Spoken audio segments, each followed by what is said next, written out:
अस्सलाम वालेकुम, आप देख रहे हैं सिटी से सवाल। मैं हूं सैयदा आयशा नाज, मेरे साथ मौजूद हैं नजम सेठी साहब। अस्सलाम वालेकुम व रहमतुल्लाहि व बरकातुहू। अब मुझे समझ नहीं आ रही मैं इसके जवाब में क्या कहूँ। नहीं, वो कहते हैं ना जी पूरी बात किया हाँ, तो मैंने पूरी बात कर दी। मैं कहा थोड़े अरसे तक आप खुतबा देता शुरू हो जाए। नहीं, अगर इनका बात चले हाँ, तो यही होगा प्रोग्राम। फिर हम शुरू करेंगे कुछ और चीज़ का। हाँ।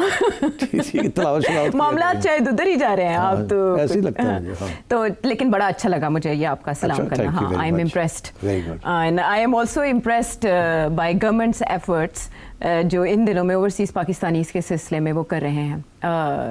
पाकिस्तान में जब पीटीआई की हुकूमत रुखसत हुई तो वो शेर है ना, अजियत मुसीबत मलामत बुलाएं तेरे इश्क में हमने क्या क्या ना देखा। जो लोकल पाकिस्तानी तहरीक इंसाफ की क़यादत थी उसको तो अच्छा ग्रिल किया गया, अरेस्ट हुई, फिर उनसे प्रेस कॉन्फ्रेंसेस कराई गई, लेकिन जो डटे रहे वो ओवरसीज़ पाकिस्तानी से, तो वो पावर थे। वेंटिलेटर पे पीटीआई की पावर थी। हाँ, उन्होंने नथ डाली हुई थी पाकिस्तानी गवर्नमेंट को। आपको डाली हुई है? हाँ। अच्छा, डाली। हाँ, मगर वो उनको इन हैंड लिया जा रहा है।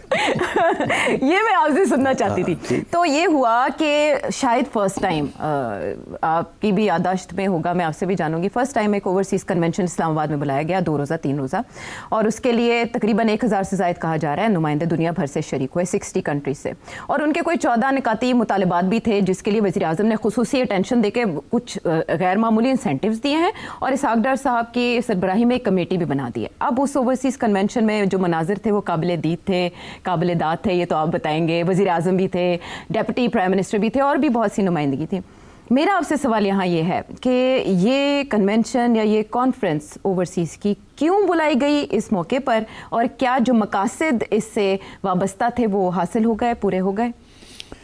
हाँ जी, बात यह है कि पीटीआई के ऊपर पहले तो डोमेस्टिक क्रैकडाउन आया जी। वो क्रैकडाउन में काफ़ी कामयाब रहे वो।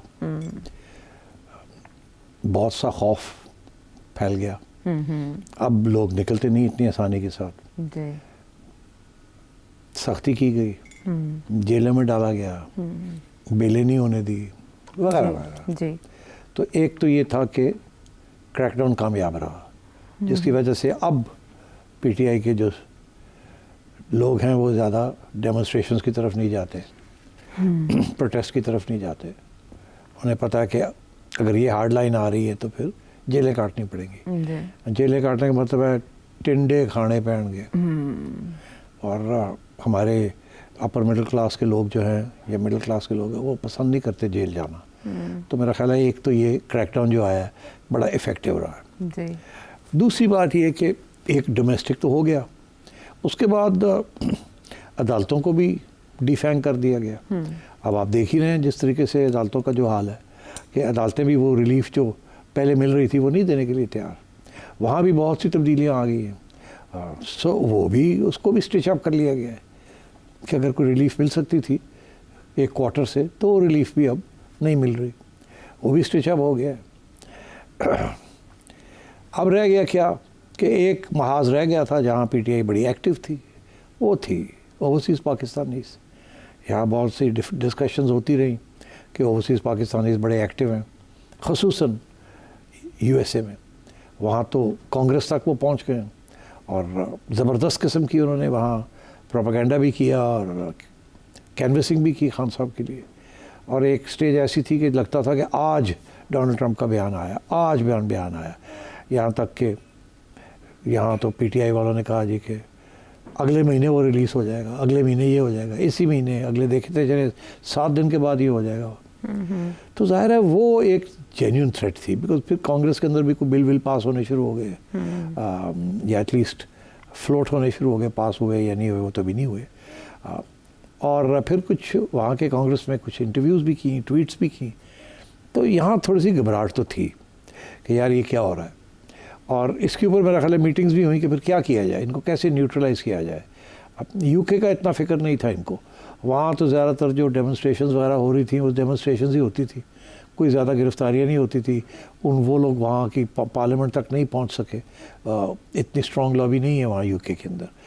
यूएसए के अंदर क्योंकि कानून फ़र्क है, लॉबिंग अलाउड है और डोनेशंस भी अलाउड हैं और उसकी एक हैसियत भी है, तो वहाँ कामयाब भी रहे, because overseas Pakistanis specially professionals जो हैं दे क्वाइट रिच, उनके लिए $1000 देना इज़ नो इशू, और अगर 1 लाख है तो वो तो you're already talking about tens of millions of dollars, फिर लॉबिंग करना, फिर हायर करना, they are all capable of it. और लीड जो है वहाँ वही प्रोफेशनल्स किया है, स्पेशली डॉक्टर्स। अच्छा, सो ये सिचुएशन थी, it was getting out of hand, और यहाँ मेरा ख्याल है डिस्कशंस हुई कि इसको कैसे न्यूट्रलाइज किया जाए। तो फिर मेरा ख्याल है ये फैसला, 2-3 फैसले हुए। एक तो ये फैसला था कि ओवरसीज़ पाकिस्तानीज़ को थोड़ा सा दरार डाली जाए उनके अंदर, बिकॉज इस वक्त बड़ी यूनिटी शो हो रही है और उसके अंदर कोई डिविजन्स क्रिएट किए जाए, और मैं समझता हूँ कि वो कामयाब हो गए। जिस तरीके से वहाँ के कुछ लोगों को यहाँ दावत दे के बुला लिया गया और वहाँ बैठा दिया गया, उनकी अब क्रेडिबिलिटी नहीं रही ओवरसीज़ पाकिस्तानीज़ के अंदर। तो आप समझें कि इस कामयाबी के साथ ओवरसीज़ प्रोफेशनल्स के अंदर दरार डाल दी गई, और मैं हैरान हूँ कि इतनी इनकी लैक ऑफ पॉलिटिक्स थी कि इनका ख्याल था कि ये आएंगे और यहाँ मिलेंगे DGI के साथ, और पता नहीं इनको क्या रिलीफ मिल जाएगी, क्या इनकी ब्रीफिंग थी, but I think it was a very stupid move, और they have lost out on this, and establishment कामयाब हो गई। Brilliant play by the establishment. देखिए ना, you have to look at the, इसको कहते हैं realism. Establishment was realistic, they knew what to do. Overseas Pakistanis के लीडर्स वर अनरियलिस्टिक, एम्बिशियस, कमज़ोर, and I think they succumb to this. तो आधी दरार तो डाल दी। अच्छा, आप देखिए एक दूसरे के ऊपर इल्ज़ामबाजी शुरू हो गई, हमें बताया नहीं, हमें पूछा नहीं, आप कौन होते थे, कैसे गए, कौन आपको लेके गया, एंड सो ऑन। और मिला कुछ नहीं इनको, जो मैंने पिछले प्रोग्राम में कहा था कि लॉलीपॉप दी गई।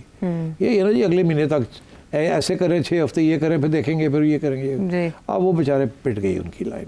अच्छा, सो अब ओवरसीज़ पाकिस्तानी को समझ नहीं आ रही करना क्या है। तो वो जो चंद लेट्स से डजन और सो जो यूट्यूबर्स हैं या जो ट्वीट करते हैं, जो बड़ी एग्रेसिव किस्म की चीफ के ख़िलाफ़ और फ़ौज के ख़िलाफ़ ट्वीट करते हैं, अब now the time is to target them. अच्छा, अब वो मैं समझता हूँ कि they are going to be targeted by the PTI themselves, क्योंकि PTI के अंदर भी दरार डोमेस्टिकली डाल दी गई है, और कामयाबी के साथ। Brilliant move. देखो ना, one has to be realistic. अब ये जो सारी जो गेम हो रही है यहाँ, यही है ना कि किसी तरीके के साथ ओवरसीज़ पाकिस्तानी पहले तो दरार डाल दी, अब जो अभी भी बोल रहे हैं उनको साइलेंस करना है, उनको निकालना है, क्योंकि पार्टी के अंदर ये शुरू होगी ना बात कि यार हम तो बातचीत करना चाहते हैं, एस्टैब्लिशमेंट के साथ रास्ता खोलना चाहते हैं इमरान खान के लिए, और ये लोग जो है ये रास्ता नहीं खोलने देते, और यही एस्टैब्लिशमेंट का मेन डिमांड है कि जी इनको बंद करें। ये जिस किस्म की ये बेहुदा किस्म की अटैक्स ज़ात के ऊपर कर रहे हैं, चीफ़ के ऊपर कर रहे हैं, फ़ौज को डिवाइड करने की कोशिश कर रहे हैं, बगावत क्रिएट करने की कोशिश कर रहे हैं, बदनाम कर रहे हैं इंटरनेशनली भी and also within Pakistan, this should stop. तो अब मैं समझता हूँ कि वहाँ भी there is a major of success for the establishment. उन्होंने वहाँ भी इन लोगों को आइसोलेट करने में मेरा ख्याल है बहुत हद तक कामयाब हो गए। अभी आप आगे देखिएगा कैसे PTI के अंदर से आवाज़ें निकलेंगी इनको साइडलाइन करने के लिए। सो मैं समझता हूँ, not to answer your question, ये जो कॉन्फ्रेंस की गई, दिस इज एज दे से कि जिसे कहते हैं ना the icing on the cake, कि अच्छा जी अब 2 चीज़ें रह गई, यहाँ तक तो हम कामयाब हो गए, अब इनको थोड़ा सा लॉलीपॉप भी देनी है। अच्छा, बिकॉज सिर्फ धमकियां देने से तो काम नहीं बनेगा, इनको डिवाइड करने से तो काम नहीं बनेगा, इनमें से थोड़े से और लोगों को अपनी साइड पे लेके आना है। Okay, that's a separate issue. अपनी साइड पे कैसे लाना है? मेरा ख्याल है ये जो 1000-1200 लोग जो इन्वाइट किए गए हैं, ये हैंड पिक्ड लोग हैं, इनको ऐसे तो नहीं किया गया, क्या किसी ने पूछा इनको कैसे इन्वाइट किया? तो ये ऐसे ही होगा ना कि वहाँ के हाई कमिश्नर्स के हर मुल्क के अंदर उनको कहा गया होगा एंटी PTI लोग जो प्रो PTI नहीं है, या वो लोग जो कि मिसबिहेव नहीं करेंगे और किसी हद तक रिप्रेजेंट करते हैं, उनको आप नाम हमें सजेस्ट करें और हम उनको बुला लेते हैं। So they pack this hall and I think they did a great job, because किसी ने कोई एडवर्स कमेंट नहीं किया, किसी ने क्रिटिसिज्म नहीं की, सारे चुप करके उन्होंने सारी बातें जो थी सुन ली। ठीक, तो एक तो ये इंप्रेशन चला गया कि ओवरसीज़ पाकिस्तान की इतनी बड़ी कंटिजेंट आई और कोई तनकीद ही नहीं हुई, सारे जो है हंसी हंसी खुशी खुशी आए और खुशी खुशी चले गए। और आखिरी बात कि जो 2 बातें जो कि अब आप ज़ाहिर है मेरे से पूछेंगे तो मैं पहले ही आपको प्रीएम्प्ट कर दूँ, मुझे पता है आपकी नीयत नहीं ठीक।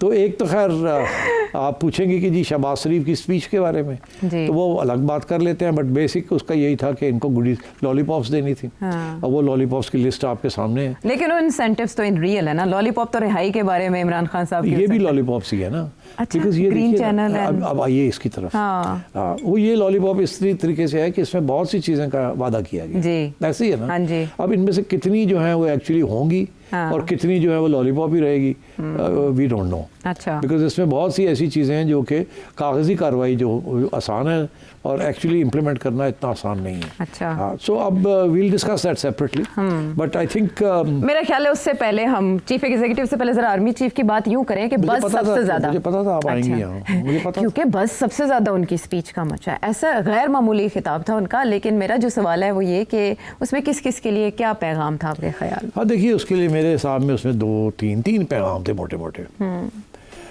और मेरा ख्याल है इसी पे रहना चाहिए कि पैगाम क्या था। इधर उधर होने की कोशिश ना करना। आप कर सकते हैं, मैं नहीं करूँगा। अच्छा, वो 3 पैगाम ये थे। एक तो ये था कि ये कॉन्फ्रेंस है, ओवरसीज़ पाकिस्तानीज़ हैं, हम आपका बड़ी इज्जत करते हैं, यू आर पेट्रियाटिक। हाँ।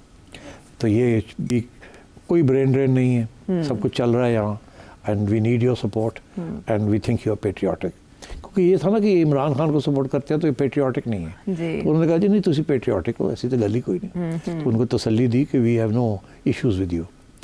मगर इससे ज़्यादा जो बड़ा पैगाम था वो था, उन्होंने बलूचिस्तान के बारे में बात की, उन्होंने कश्मीर के बारे में बात की, गजा के बारे में बात, और उन्होंने गज़ा के बारे में बात की। तीनों बड़ी अहम बातें। गज़ा के बारे में तो बड़ी उन्हें पता है पब्लिक सेंटिमेंट क्या है, तो पब्लिक सेंटिमेंट को भी रिकग्नाइज करना था और सपोर्ट करना अपील था, किया उनको। ठीक। और वो तो बिल्कुल बनता था, क्योंकि अगर वो ना करते तो लोगों ने कह रहा था लो जी उत्थे इन्ने बंदे मुसलमान मारे जा रहे हैं, तो क्या की कुछ नहीं। तो वो तो it to be that was a good touch. क्योंकि आजकल कुछ मुफ्ती साहब लगे हुए हैं जिहाद करें, ये करें, वो करें, और वहाँ से जो लोग हैं जो उनका जवाब दे रहे हैं, वो यही कह रहे हैं ना कि जी तुसी अगर जिहाद करना है तो अपने करो शुरू करो, जहाज़ का टिकट कटाएं और जाके फ़लस्तीन के अंदर आप जिहाद करें और अपने बच्चे को, बेटे को भेजें। हाँ। तो आप लोग बाकी लोगों को क्यों भेजना चाहते?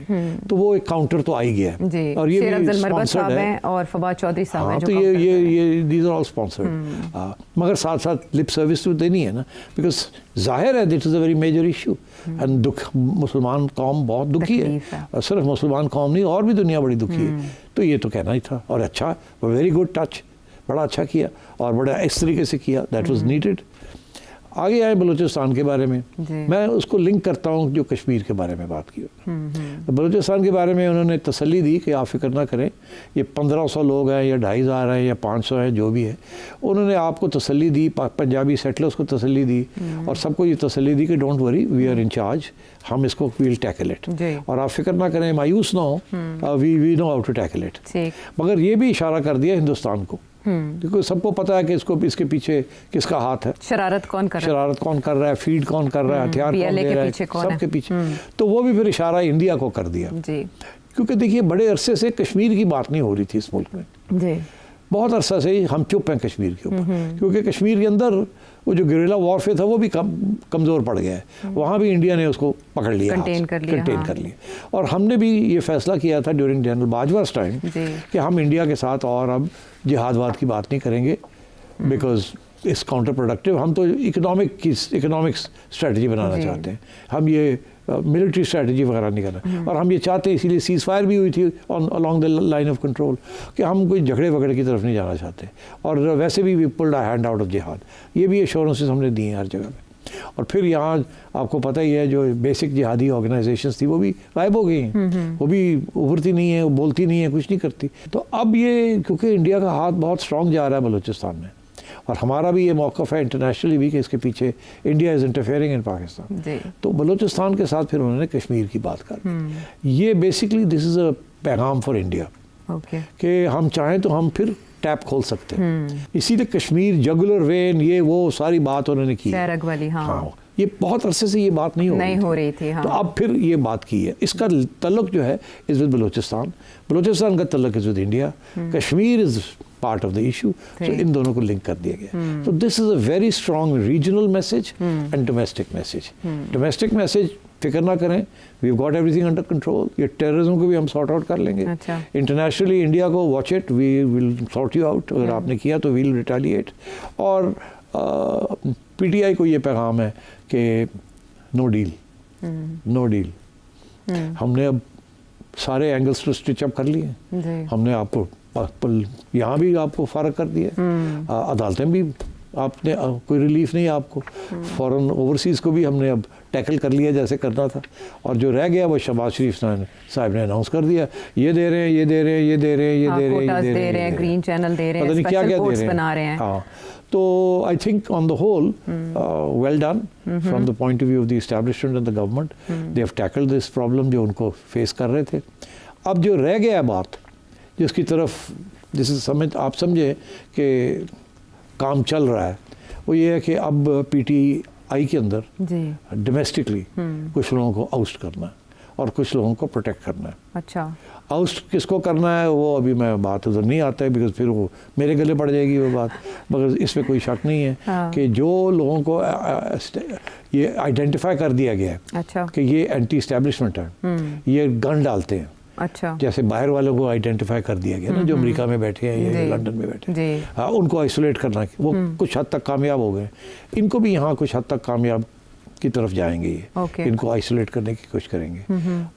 और जो इनके लोग हैं जो कि समझते हैं कि एस्टैब्लिशमेंट के साथ बात करके बात आगे बढ़ेगी, उनको प्रमोट करना। अच्छा, और आज बड़ी इंटरेस्टिंग बात की है एक शख्स ने जो कि actually is in the bad books of the establishment, barrister साहब जो शहजाद अकबर साहब की बात है, एसेट रिकवरी यूनिट, जी एसेट रिकवरी यूनिट। तो शहजाद अकबर साहब ने आज मुख्तसर सी बात की, उन्होंने कहा देखें जी, इस पर कोई शक नहीं है कि हमारे अंदर एक ग्रुप है या लोग हैं जो चाहते हैं, समझते हैं कि एस्टैब्लिशमेंट के साथ बात करके बात आगे बढ़ सकती है।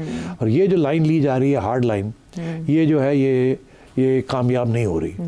हाँ। मगर उन्होंने ये भी कहा कि इन लोगों को कहना चाहिए कि भाई हम समझते हैं कि एस्टैब्लिशमेंट के साथ बात करनी चाहिए, हमें हार्ड लाइन नहीं लेनी चाहिए। अच्छा। हमें हॉस्टाइल नहीं होना चाहिए, बिकॉज ये जो पॉलिसी है इसने कोई हमें फ्रूट नहीं दिया।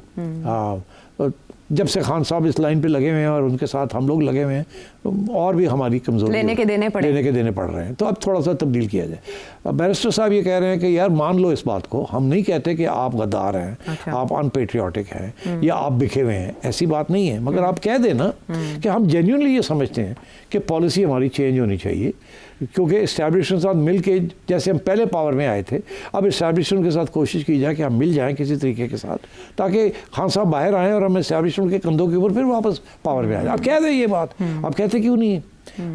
अब ये बड़ी इंटरेस्टिंग बात की उन्होंने, मगर अब सवाल ये क्यों नहीं कहते ये, क्यों नहीं कहते, क्या वजह?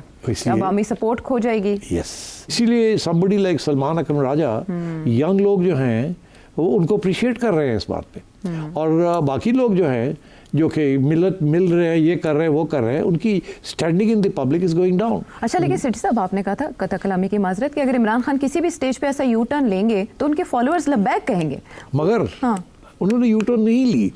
अब आइए उनके बयान जो आ गया है, उस बयान के अंदर कोई यू टर्न नजर आती है आपको? नहीं, ऐसा नहीं, लेकिन कोई इतनी सख्त गिर ट्वीट नहीं है, हमें एस्टैब्लिशमेंट पे अटैक करते दिखाई नहीं दे रहे जैसे वो माजी में करते थे। एग्जैक्टली। खान साहब कह रहे हैं मैंने किसी को नहीं कहा कि आप एस्टैब्लिशमेंट के साथ बात करें। उन्होंने वहां से पहला ओपनिंग स्टेटमेंट उनका ये है कि मैंने नहीं कहा कि किसी के साथ आप बातचीत करें, एस्टैब्लिशमेंट के साथ निगोशिएट करें। मैंने नहीं कहा ना, मैंने माजी में डील की है। मगर अगर कोई समझता है कि वो बात कर सकते हैं और कोई चीज निकल सकती है तो वो करके देख अपने उन पे करें, अपने उस पे करें, मगर मैंने नहीं कहा, और ना ही मैं अपनी रिहाई के लिए या अपने मफाद के लिए करूंगा। मैं तो पार्टी और पाकिस्तान, उनका जो मौक़िफ़ है उसके लिए अगर मैंने कभी बात करनी पड़ी तो करी, क्योंकि वो पहले खुद कहते रहे ना कि जो पावरफुल लोग हैं उन्हीं से बात करनी है। मगर अब वो उनका ये पोजीशन ये है कि मैं नहीं कह रहा कि बात करें, कि उन्हें नज़र आ गया कि ये इस्टेब्लिशमेंट किसी किस्म के मूड में नहीं है खान साहब के साथ बात करने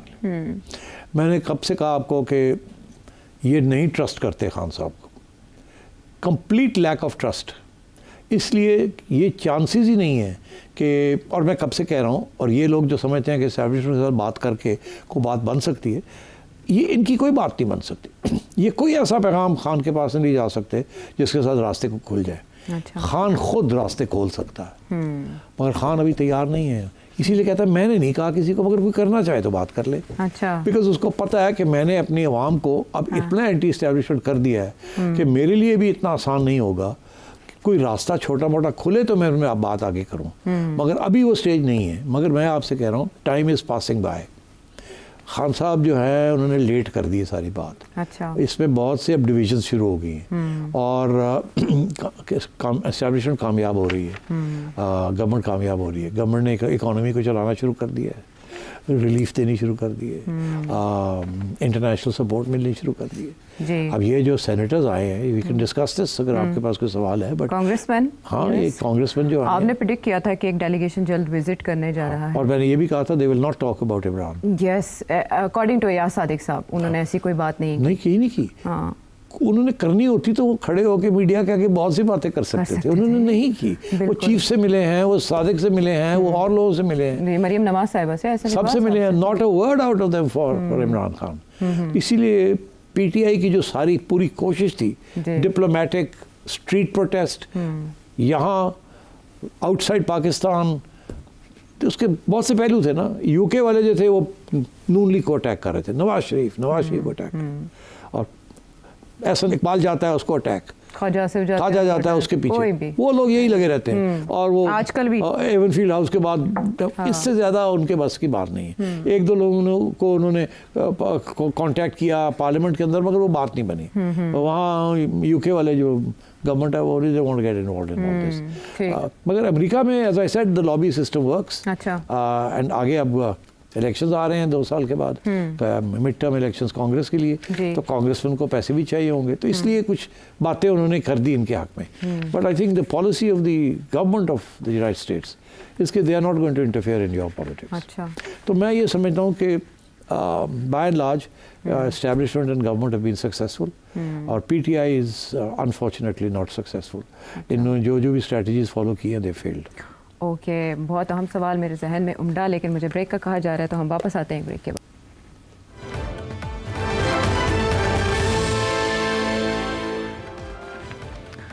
welcome back to the show. और जो अहम सवाल था मेरे जहन में वो ये कि ये जो कांग्रेसमैन जिन्होंने विज़िट किया, आपने एक प्रोग्राम में बाकायदा इनके नाम लेकर आइडेंटिफाई किया था कि ये प्रो इमरान खान तस्वुर किए जाते हैं। बट वो पाकिस्तान आए, वो डेलीगेशन आया, 3 रुकनी वफ़द और मुलाकातें जिनसे आपने बताई, उनमें से आर्मी चीफ़ के साथ इनकी मुलाकात काफ़ी अहमियत की हामिल है। तो बाद में अयाज सादिक साहब ने उनके एजाज़ में एक तकरीबी मुनक़िद हुई जिसमें पार्लियामेंटेरियंस मौजूद थे, लेकिन एक तनाज़ा सामने आ गया कि पीटीआई की रिप्रेजेंटेशन जिनको गई थी वो नहीं आए, उसके बजाय 2 ऐसी शख्सियात वहाँ मौजूद थे, आतिफ खान साहब और डॉक्टर अमजद के नाम लिए जाते हैं। अयाज सादिक कह रहे हैं मैंने इन्वाइट ही नहीं किया उनको। तो ये क्या मामला हुआ कि बैरिस्टर गौहर नहीं आए, उनको इन्वाइट नहीं किया गया? देखिए, अयाज सादिक साहब कह रहे हैं मैंने 2 लोगों को इन्वाइट किया था जी। तो वो कह रहे हैं मैंने चीफ विप को और बैरिस्टर साहब को इनवाइट किया था, ठीक। और बैरिस्टर साहब और इनका कहना ये है कि हमें फ़ोन कॉल घंटा पहले आई, और कोई एक कराची में था या सिंध में थे, कोई दूसरे साहब पेशावर में थे जी, और एक मुल्तान में थे। ये हामिद रजा साहब ने कहा कि 1 घंटे के नोटिस पे बुलाया गया, कैसे जाते? मैं आपको बताऊं, ये फॉर्मेलिटी थी। अच्छा। स्पीकर साहब नहीं चाहते थे कि ये आए, ये आते और इन्होंने आके उनसे सवाल जवाब करने थे। तो फिर क्या हुआ, रिकॉर्ड पे तो ले आए हैं, मुस्करा के कह रहे हैं कि जी मेरे पास तो एविडेंस भी है। बिल्कुल एविडेंस ये इन्हें फ़ोन किया है। हाँ, कोई उन्हें कहे दिखा दो किस टाइम पे तुसी फ़ोन किया है, तो आपको पता चल जाएगा। घंटा 2 घंटे पहले किया, पहले पता कर लिया होगा कहाँ है। तो फिर कोई रिकॉर्ड दिखाना चाह रहे हैं कि हमने तो बुलाया था, आप आए नहीं, इट्स योर फॉल्ट। मगर जो इंटरेस्टिंग बात की उन्होंने, कहते अगर आते, ये पीटीआई वाले अपनी गलतियां करते हैं, आते तो सवाल पूछते, उनसे पूछते कि हमारे बंदे को क्यों नहीं आपने सपोर्ट किया। ये खुद कहा है उन्होंने, स्पीकर साहब ने, आपने सुना ना जी? बिल्कुल। हाँ, तो, कि वो बात कर सकते थे उनसे। हाँ, वो करते, आते तो करते ना यार। मगर अब सूरत हाल ये है कि ये जो 2 हज़रात वहाँ पहुँच गए, कहते इनको तो हमने बुलाया नहीं। तो कैसे आ गए? ऐसे ही होता है ना। फिर अगर आपको बुलाया भी ना जाए और आप चले जाएं, क्योंकि बुला नहीं सकते थे ना, क्योंकि बुलाना हुआ तो दूसरे 2 का था जी। इनका तो बुलावा था ही नहीं, ना ही हो सकता था। अगर ये होता तो फिर ये सवाल खड़ा होता कि आपने उनको भी बुलाया और इनको भी बुलाया, आपको पता था वो तो आ नहीं सकते, तो आपने तो साजिश की। एक्चुअली साजिश तो थी, इन साहब को भेजा गया था। ये नहीं होता आयशा कि वो जनाब उठ के स्पीकर के कमरे में चले जाएं जहाँ एक बहुत बड़ी मीटिंग हो रही है। तो वो सेंट, और स्पीकर साहब यकीनी तौर पर पता होगा कि इनको भेज रहे हैं। तो मेरा तो बड़ा सिंपल सा मौक़िफ़ है कि these people are part of the pro establishment lobby. Because इन्होंने सवाल ही नहीं किया। स्पीकर खुद कह रहे हैं कि अगर वो दो आ जाते तो सवाल कर सकते थे। उन्होंने मौका मिस किया बकौल उनके। अब ये दो तो चले गए ना जी, तो इन्होंने तो सवाल नहीं किया। इनको नहीं कोई किया। पूछे आपने सवाल क्यों नहीं किया? हाँ, वो कह रहे हैं कि ऐसा सेशन ही नहीं था एवे नहीं सवाल सेशन किया। था। आतिफ खान साहब कह रहे ये हैं। एवे नहीं था सेशन। आप खड़े हुए हैं, आप ऐसे करके बात करें, आप कर सकते थे, आपने नहीं की।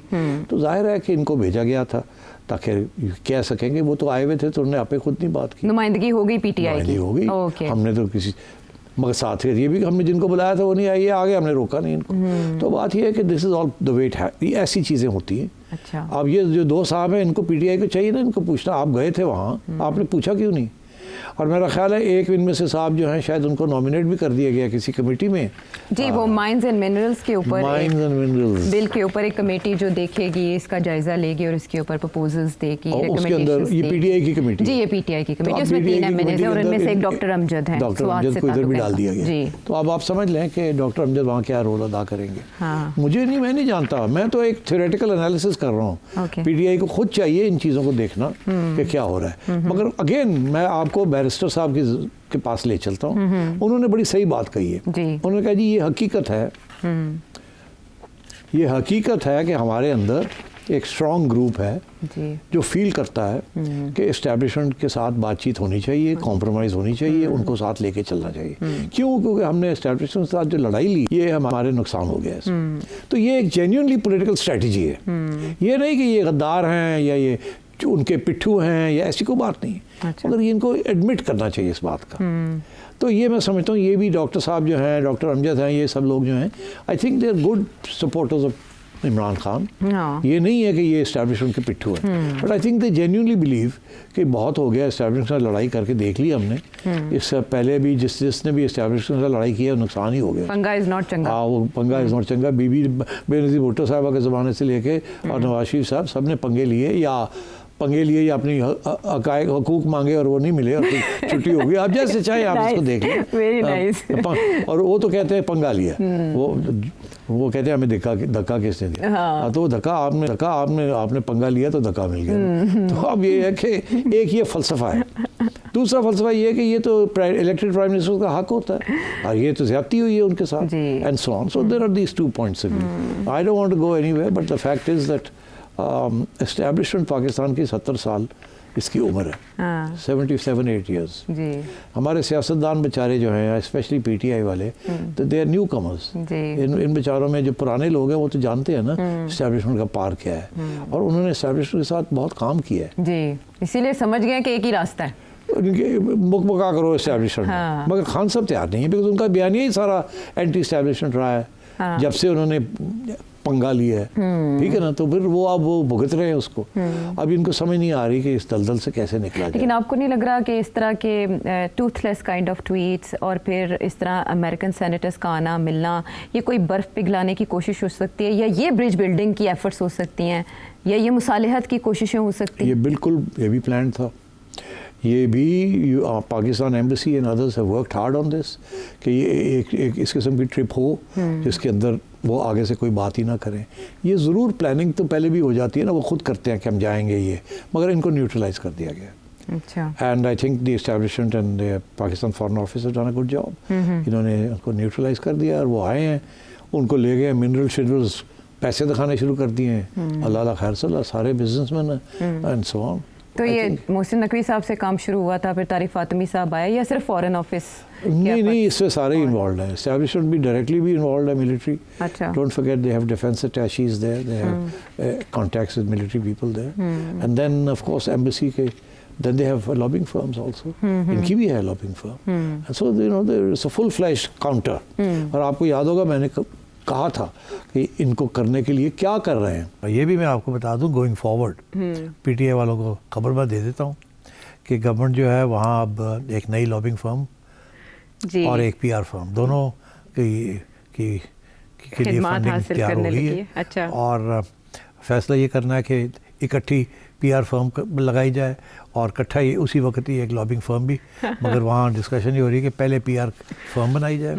पीआर फर्म जो है वो सॉफ्ट किस्म की अप्रोच करके पहले एक माहौल बनाए, फिर आप एक लॉबिंग कंपनी जिसके अंदर आप एक दो सीनियर रिटायर्ड कांग्रेसमैन या इस किस्म के लोगों को लगा के तो ज़रा काउंटर किया जाए ना सारा नैरेटिव को। हाँ, फल आपको मिल रहा है अब। तो ये करना पड़ता है, ये is part of the game in America कि आप चुप करके बैठे रहेंगे या पैसे नहीं खर्च करेंगे जब दूसरी साइड जो है पैसे भी खर्च कर रही है और एक्टिव है, तो फिर you have to get active also, pre active जिसे कहते हैं प्रोएक्टिव। तो I think finally the establishment and government have woken up to the fact अच्छा। that we need to also stitch up this front। अच्छा। और मैं समझता हूँ to a large extent they have stitched it up। हाँ ठीक है, मुझे तो इससे जवाब मिल गया कि टारगेट्स अचीव हुए हैं, लेकिन पाकिस्तान तहरीक इंसाफ के लिए ये एक बहुत बड़ा धचका नहीं है, एक ताकत नहीं खो गई उनकी? अगली ताकत जो इनसे खोई जा रही है जी, इनके जो सबसे अग्रेसिव यूट्यूबर्स है ना, उनको शट अप कॉल पार्टी की तरफ से जाएगी। अच्छा, शट अप कॉल, ओके। और उसके बाद उनकी हैसियत जो है वो नहीं रहेगी। यू विल सी उनके ऊपर फिर अटैक आएगी फ्रॉम विद इन पीटीआई। ठीक, बिकॉज दिल वो तो नहीं रुकेंगे ना, वो तो लगे रहेंगे अपने खाते में, वो तो बाहर असाइलम लेके बैठे हुए हैं जी। उनका तो कोई इरादा ही नहीं आने का ही। वो तो लॉन्ग टर्म प्लानिंग कर रहे थे कि जब इमरान वापस आएगा तो वील रिटर्न एज हीरोज। तो मेरा ख्याल है अगर इमरान खान का वापस आने की भी कोई चांस नहीं है और इनकी पार्टी के जो ज़्यादातर लोग हैं वो उनको साथ छोड़ देते हैं तो these people will feel isolated. और मैं समझता हूँ आहिस्ता आहिस्ता इनकी ज़ुबान भी तब्दील होनी शुरू हो जाएगी। अच्छा, तो आप इंटरनल क्लीन अप की बात कर रहे हैं, ऐसी भी ख़बरें हैं कि इमरान खान साहब तक कुछ रिकमेंडेशंस गई हैं कि फ़लाँ को हटा दिया जाए, तो उन्होंने कहा ये वक्त उसके लिए मौजू नहीं है। तो पार्टी के अंदर यहाँ लोकली भी कुछ लोग हटा दिए जाएंगे, उनमें तो आपके दोस्त एक सर फहरिस्त हैं। हाँ देखिए, बड़ी इंटरेस्टिंग बात है, आपको याद होगा मैंने कहा था कि सलमान अकरम राजा आइसोलेट हो जाएंगे जी। इन्होंने पार्टी हायरार्की जो कि इस वक्त एस्टैब्लिशमेंट के साथ मज़ाकरात करना चाह रही है, ये उनको नहीं करने देंगे जी। वो भेज दें लोगों को इनकी इजाज़त के बगैर, ये नाराज़ हो जाते हैं क्योंकि इनकी अथॉरिटी अंडरमाइन हो रही है। तो मैंने कहा था कि he has to be careful, ये ना हो कि पार्टी में ये आइसोलेट हो जाए, बिकॉज साजिश होती है जी। ऐसे तो नहीं है। और वो खान साहब जेल में बैठे हुए, जो जाके कान में बात बताएगा वो याद रहेगी उनको। तो अब वो लोग जो जाते हैं इनकी इजाज़त के बगैर उनको भेजा जाता है ना यार, सीधी सी बात है। लेट्स इसमें तो कोई फैसल वावड़ा साहब ने भी इशारा ऐसा ही किया। फैसल वावड़ा जो मर्जी कहे यार, बात यह है कि इनको भेजा जाता है, इनके लिए रात दरवाजे खुलते हैं, ये जाते हैं वहाँ, ये खान साहब को समझाने की कोशिश करते हैं, कुछ बाहर आके ऐसी बातें भी करते हैं ताकि इनका थोड़ी सी क्रेडिबिलिटी रह जाए। अच्छा। थोड़ी सी इधर उधर की बात भी करते हैं, मगर बेसिकली इनका यही मकसद होता है कि जाके खान साहब को ठंडा किया जाए। अच्छा। और मैं समझता हूँ कुछ हद तक दे हैव बीन सक्सेसफुल। अच्छा, अब ये जो सलमान राजा टाइप्स हैं, ये दीज आर न्यू कमर्स, ये अभी भी इनमें बड़ी आइडियलिज्म है जी। ठीक है, इनको नहीं पता ये इस किस्म की सियासी जमातें जो हैं, स्पेशली पीटीआई जैसी जमात जिसके अंदर बहुत से पुराने लोग हैं जो लोटे भी थे, जिनके और भी किरदार हैं, उन्होंने बहुत किस्म की सियासत की है। ये तो नहीं है कि सारे सलमान राजा टाइप्स हैं। आपने देखा सलमान राजा टाइप्स से इलेक्शन ही हार गए, हालांकि जीतना चाहिए था, बस इससे ज़्यादा नहीं। वो उसकी वजह बताते हैं। तो जो जीत गए वो आप समझे, और जो हार गए आप समझे। हाँ, तो अब बात ये है कि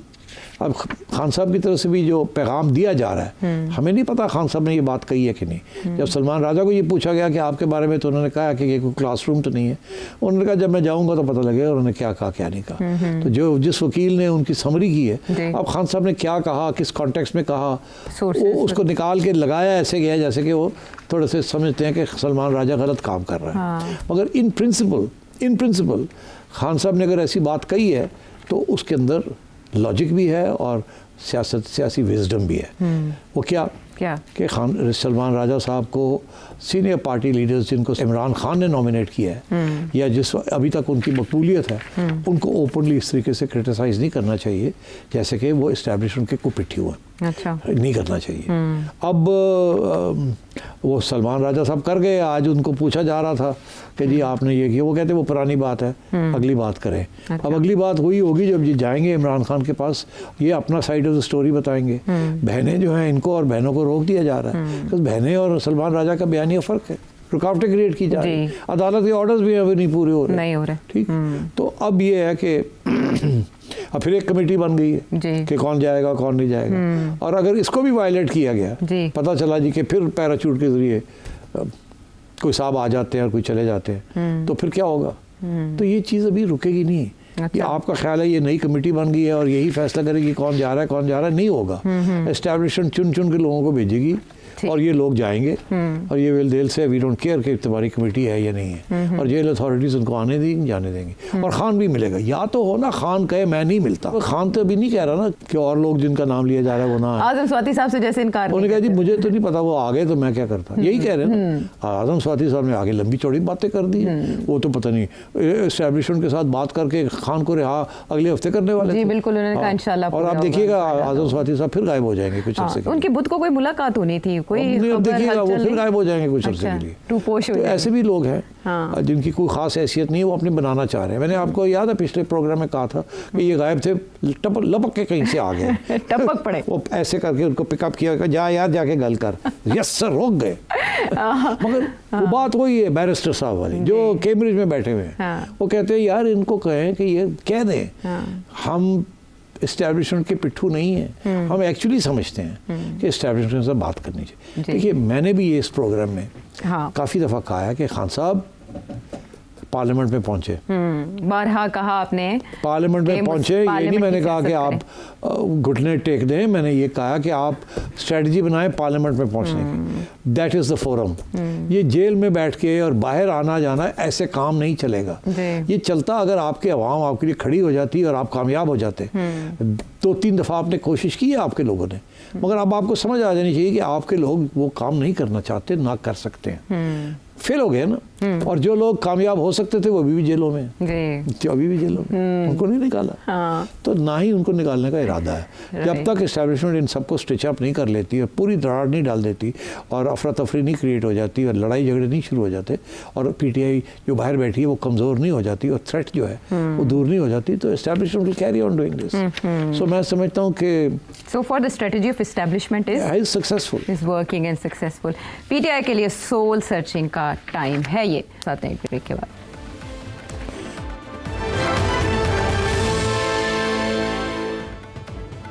शो में साथ देने का शुक्रिया। सिर्फ साहब एक जो एलिमेंट था इसमें वो मिस हो गया खबर का, जो ओवरसीज़ कन्वेंशन हुआ उसमें जो वज़ीर आज़म पाकिस्तान ने ऐलानात किए वो बड़े इंटरेस्टिंग है, बड़े अट्रैक्टिव हैं। उसमें उन्होंने कुछ बात की ग्रीन चैनल की, इसके अलावा स्पेशल कोर्ट्स की, टैक्स रिमिशंस की, जॉब कोटास की भी बात की और स्किल डेवलपमेंट अपॉर्चुनिटीज़ की। बड़ा इंटरेस्टिंग था और उसमें बाकायदा जो पाकिस्तानी आए हुए थे ये भी कहा गया कि 14 अगस्त को जो सिविल अवार्ड्स होंगे वो ज़रूर ओवरसीज़ पाकिस्तानीज़ को दिए जाएंगे जो पाकिस्तान के लिए उनकी खिदमात हैं, और उसकी रिकमेंडेशन डिप्लोमेटिक मिशन से आएंगी, ओवरसीज़ पाकिस्तानी फाउंडेशन की तरफ से आएंगी। इसके अलावा जो 14 कोई निकाती की डिमांड्स थी ओवरसीज़ की वो एक्सेप्ट कर ली गई है, बाकायदा उस पर कमेटी बनी इसहाकडार साहब की सरबराही में, जैसे मैंने आपको बताया। बट मैंने आपसे जब ये सवाल पूछा तो आपने कहा कि लॉलीपॉप है। जी मैं आपको बताता हूँ इनमें से क्या चीज़ हो जाएगी और क्या नहीं होगी। हाँ। और क्या लॉलीपॉप है। जी देखिए ग्रीन चैनल, जी वो कहते हैं इनके लिए ग्रीन चैनल, ग्रीन चैनल तो ऑलरेडी है ना जी, we already have a green channel and red channel ji.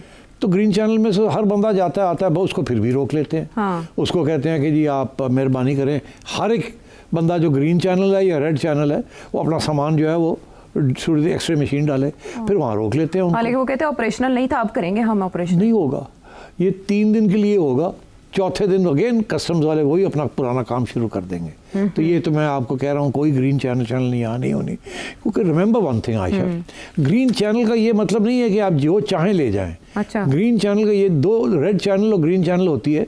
Red channel होती है आपने कुछ डिक्लेयर करना है कि नहीं करना, डिक्लेयर करें तो आए ज़रा बताएं क्या आप लाए। अच्छा। अगर आपने कुछ डिक्लेयर नहीं करना या छुपाना चाहते हैं तो आप ग्रीन चैनल के जरिए जाएँ, अभी भी यही सिचुएशन है। अच्छा। मगर एक्चुअली क्या सिचुएशन है, एक्चुअली ये है कि जी आपको एवरीथिंग इज़ रेड चैनल, वो पूछते नहीं है आपको कि आपने कुछ डिक्लेयर करना कि नहीं करता, मगर आपका सामान स्क्रीन हो जाता है। तो जब स्क्रीन होता है तो उसमें से चीज़ें निकल आती हैं, वो खुद अपना फैसला। आपका ख्याल है ग्रीन चैनल पे लोग आएंगे और आईफोन्स ले जाएंगे? ऐसे नहीं होगा। ये ग्रीन चैनल वाली बात 2 दिन चलेगी, तीसरे दिन फिर ये चेंज हो जाएगी। This is my view. मैंने उस जिंदगी में बहुत दफ़ा देखा है, ओवरसीज पाकिस्तानी के लिए ग्रीन चैनल फिर ग्रीन चैनल सबके लिए ख़त्म हो गई, फिर शुरू हो जाती है, फिर बंद हो जाती है। क्योंकि कस्टम्स वाले जो हैं ये अपोज करते हैं, वो कहते हैं यार this is the best way for smuggling, and सारी स्मगलिंग ही ओवरसीज वाले ही करते हैं जो आते जाते हैं। तो इसलिए this will never work Pakistan में। You give this facility and smuggling will increase. Number one. Okay. Number two, आपने कहा कि टैक्स इंसेंटिव. अब क्या टैक्स इंसेंटिव है? वो तो कमाते बाहर हैं, यहाँ तो वो करते हैं. आप उनको क्या टैक्स, आप वो तो यहाँ टैक्स ही नहीं होते, तो क्या टैक्स इंसेंटिव देंगे? कहते हैं एफबीआर में स्पेशल सेक्शन बनेगा फाइलर्स बनाने के लिए इनको, और पाकिस्तान में उनके लिए तो फाइलर्स कैसे बनाएंगे? दे अंडर द एग्जिस्टिंग कानून, अगर आप नॉन रेजिडेंट हैं तो you are exempted from all taxes. अच्छा. आप 6 माह या 9 महीने जो भी अभी बनाया हुआ है, अगर आप मुल्क से बाहर हैं, आप ओवरसीज पाकिस्तानी ना भी हों, तो कानून के मुताबिक जो बनाया हुआ कानून इस हुकूमत ने बनाया पिछले साल, वो ये है कि अगर आप 9 महीने से ज़्यादा यू आर आउटसाइड पाकिस्तान, अच्छा, you may not be a resident of any country but you will be considered to be a resident and we will not tax you. आपके टैक्स रिटर्न्स जो हैं they will not be subject to the same tax laws जो apply करते हैं to residents. अच्छा. ये तो already है. तो कोई ये टैक्स इंसेंटिव्स क्या है?